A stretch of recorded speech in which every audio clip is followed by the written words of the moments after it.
اس کا مائنڈ بہت لاجیکل ہے، وہ ہر چیز کو لاجک پر پرکھنا چاہتا ہے.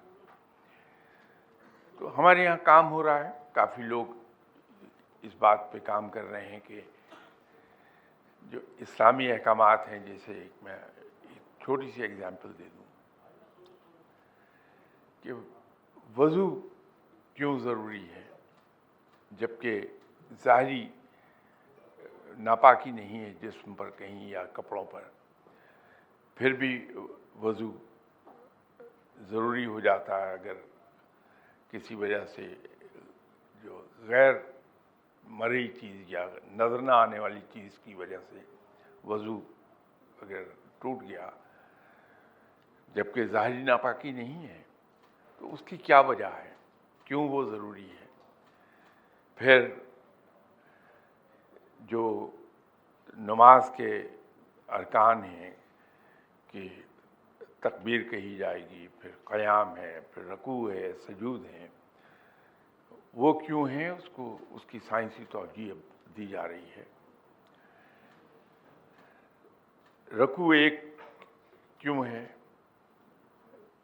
سجدے ایک رکعت میں 2 کیوں ہیں، اس کو ایکسپلین اپ کر رہے ہیں لوگ، اور سائنسی توجیہ کے ساتھ کہ اس کی ریزن کیا ہے.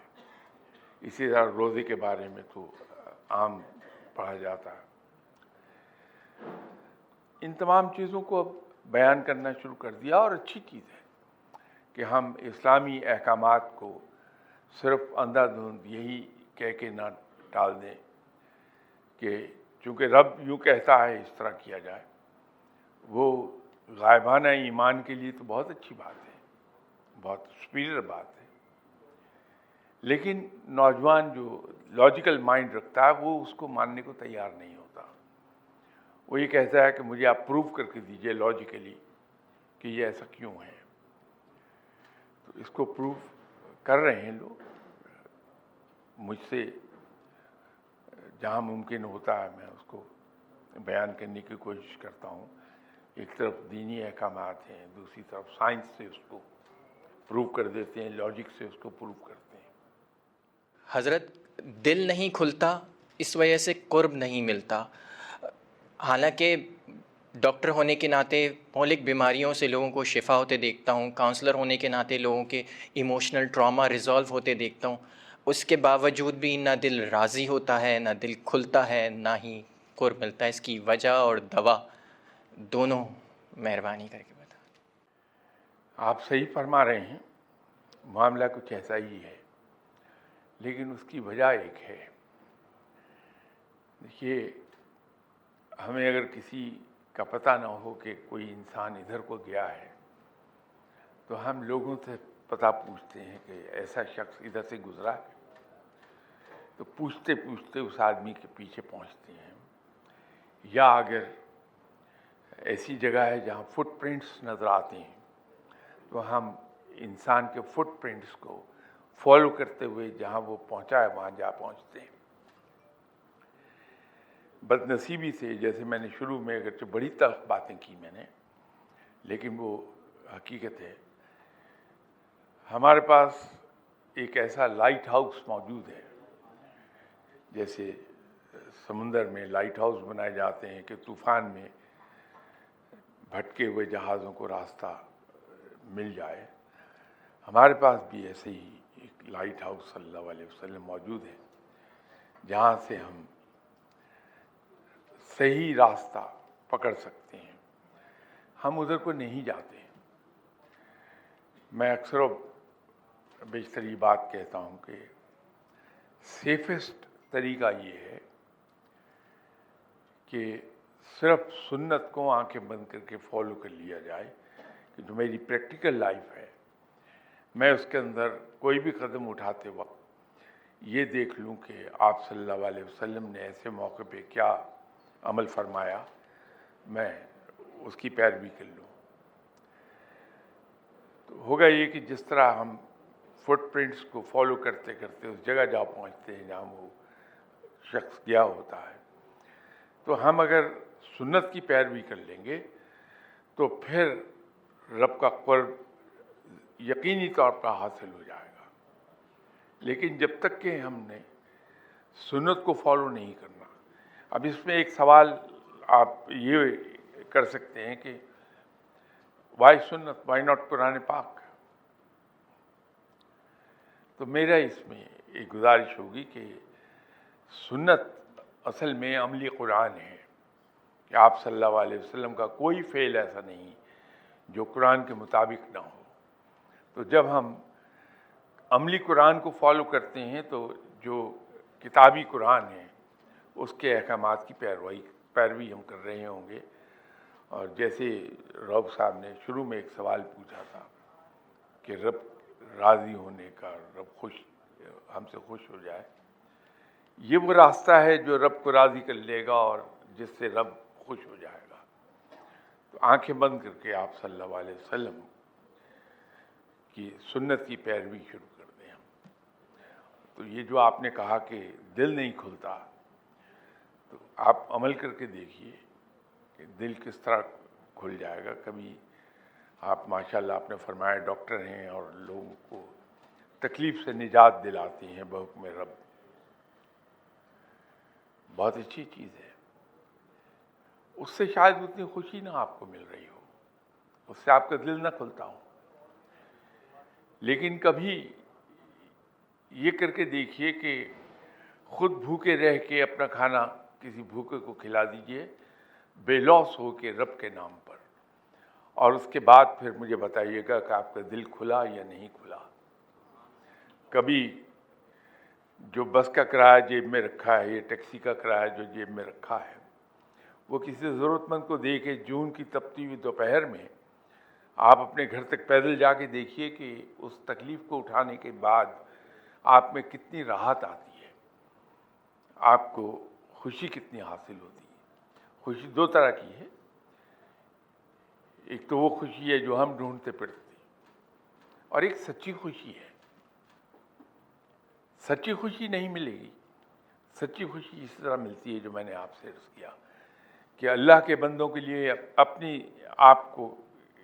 آپ کی قربانی کر کے, اپنی ضروریات کی, اپنے آرام کی, اپنے خواہشات کی قربانی دوسروں کے لیے کرتے ہیں, اور ان لوگوں کے لیے جن کو ہم جانتے نہیں, اور خاص طور پہ اگر کوئی ہمارا مخالف ہے اس کے لیے جب ہم قربانی کرتے ہیں تو اس کے بعد جو کچھ دل میں اطمینان آتا ہے وہ بڑا کامیاب ہے. دل کھلتا ہے اس سے. لیکن شرط یہ ہے کہ اس راہ پر چلے جائیں ہم. آپ کا پروفیشن چونکہ ڈاکٹر ہے تو میں ایک ڈاکٹر صاحبی کی مثال دیتا ہوں. اللہ انہیں غریق رحمت فرمائے, انتقال فرما گئے ہیں. یورولوجسٹ تھے. ایک بار میں ان کے کلینک میں شام کو جو ان کا ذاتی پریکٹس تھی اس پر گیا, تو جا کے بیٹھ کے ان سے بات کر رہا تھا. تو میں نے ان کا ایک کمال دیکھا کہ ایک پیشنٹ جو آیا فیس دے گیا, دوسرا آیا فیس دے گیا, اتنی دیر میں کوئی ایک اور پیشنٹ آیا, اس کو انہوں نے کہا کہ بھائی تم جاؤ, تم یہ کھایا کرو. اس نے کہا جی میں تو روٹی نہیں کھا سکتا, یہ کہاں سے کھاؤں گا. تو چپ چاپ جیب میں ہاتھ ڈالا, جتنی فیس وصول ہوئی تھی اس کو پکڑا دی کہ جاؤ تم جا کے اپنا گزارا کر لو. یہ شخص جب ریٹائر ہوا تو یہ کنگ ایڈورڈ کے پرنسپل کے طور پر, کنگ ایڈورڈ میڈیکل کالج کے پرنسپل کے طور پر ریٹائر ہوئے. اور ریٹائرمنٹ کے بعد جب آئے تو مجھے کہنے لگے کہ لیں شاہ صاحب آپ کا گلہ ہم نے دور کر دیا, آج میں یہ گاڑی لے آیا ہوں, گرچہ قسطوں پر لایا ہوں. تو ایک کرولا انہوں نے ساری عمر محنت کرنے کے بعد قسطوں پر خریدی تھی. تو یہ عذرائے مذاق کہہ رہا ہوں یہ بات. میں بیمار ہوا تو لاہور میں ہمارے یہاں ایک بڑے سینئر ڈاکٹر ہیں پروفیسر حفیظ, بہت مشہور ہیں, ان سے ٹائم نہیں ملتا لوگوں کو. تو یہ ڈاکٹر صاحب کہیں گھر پہ آئے, دیکھا میں بیمار ہوں کہ چلیے آپ کو پروفیسر حفیظ صاحب سے ملواتے ہیں. پروفیسر حفیظ صاحب معمر ہیں, سینئر ہیں, اس کے باوجود ان میں سینس آف ہیومر بہت ہے, بڑے خوش مزاجی سے بات کرتے ہیں. مجھے ان کہا کہ لیٹ جائیے, میں آپ کو چیک کرتا ہوں.